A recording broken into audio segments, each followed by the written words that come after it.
Hallelujah, praise the lord. ఎలా ఉన్నారు? ప్రభు నామమున మీ అందరికీ వందనాలు. ఈరోజు మన దేవుడు మనతో మాట్లాడే మాటలు ఏంటిదో చూద్దామా? మనకిచ్చే వాగ్దానం ఏంటిదో చూద్దామా? యెషయా గ్రంథము 65వ అధ్యాయము 24వ వచనం. Isaiah chapter 65 verse 24. I will answer them before they even call to me.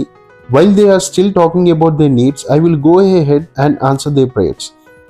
వారికి ఇలాగు జరుగును, వారు వేడుకొనక మునుపు నేను ఉత్తరం ఇచ్చేదను, వారు మనవి చేయుచుండగా నేను ఆలకించేదను. హల్లెలూయా. చూసారా అండి మన దేవుడు? అవునా?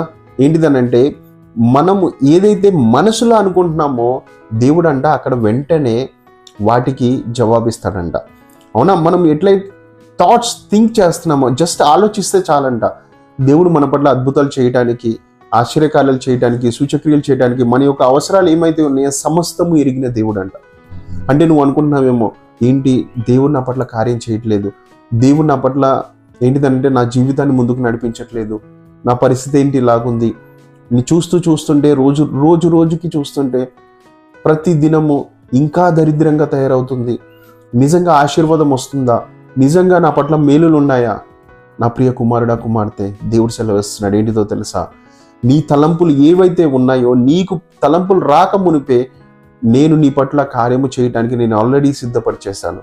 నీ ప్లాన్స్ అన్నీ ఆల్రెడీ ప్రిపేర్డ్గా ఉన్నాయి. నువ్వు నన్ను నమ్ముకో, విశ్వాసంతో ముందుకెళ్ళు, ఎక్కడ కుంగిపోవద్దు, మధ్యలో ఆగిపోవద్దు. నేను మధ్యలో ఆపే దేవుణ్ణి కాదు. నీ పరిస్థితులు ఏవైనా సరే నేను నీ పట్ల మేలులతో నింపి నీ అన్నిటి నుంచి విడిపించి నిన్ను బలంగా నడిపిస్తాను. అందుకే ధైర్యంగా ఉండు, ఎక్కడ దిగులు పడుకు, ఎక్కడ కుంగిపోకు. దేవుడు నీ పట్ల అనేక మేలులు చేసి గొప్ప జీవితాన్ని నీకు ఇవ్వబోతున్నాడంట. అవునా? చిన్న ప్రేర్ చేసుకుందాం. థ్యాంక్ యూ లార్డ్ జీసస్, సర్వశక్తి గల యేసయ్యా. అవును తండ్రి, పరిశుద్ధాత్మ దేవా. అవును తండ్రి, నీ కుమారుడు కుమార్తె తండ్రి, వారు ఏ సమస్యల్లో ఉన్నారో, ఏ బాధల్లో ఉన్నారో, వేటి గురించి చింతిస్తున్నారో, వేటి గురించి దిగులు పడుతున్నారో తండ్రి, సమస్తము మీరు ఎరిగి ఉన్నారు.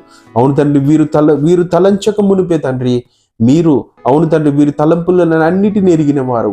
అవును తండ్రి, వారి పట్ల తండ్రి మీరు మేలులతో నింపి బలమైన కార్యాలు చేసి ప్రతి సమస్య నుంచి, ప్రతి బాధ నుండి, ప్రతి భారం నుంచి ప్రభు మీరు విడుదల దయచేసి మీ మేలులతో, నీ గొప్ప సాక్ష్యముతో తండ్రి నీ కుమారుడు కుమార్తె జీవితంలో మీరు గొప్పగా, అవును తండ్రి, నీ మేలులతో నింపి గొప్ప సాక్ష్యాలను మీరు దయచేయమని యేసు నామమున నేను ప్రార్థిస్తున్నాను తండ్రి. ఆమేన్.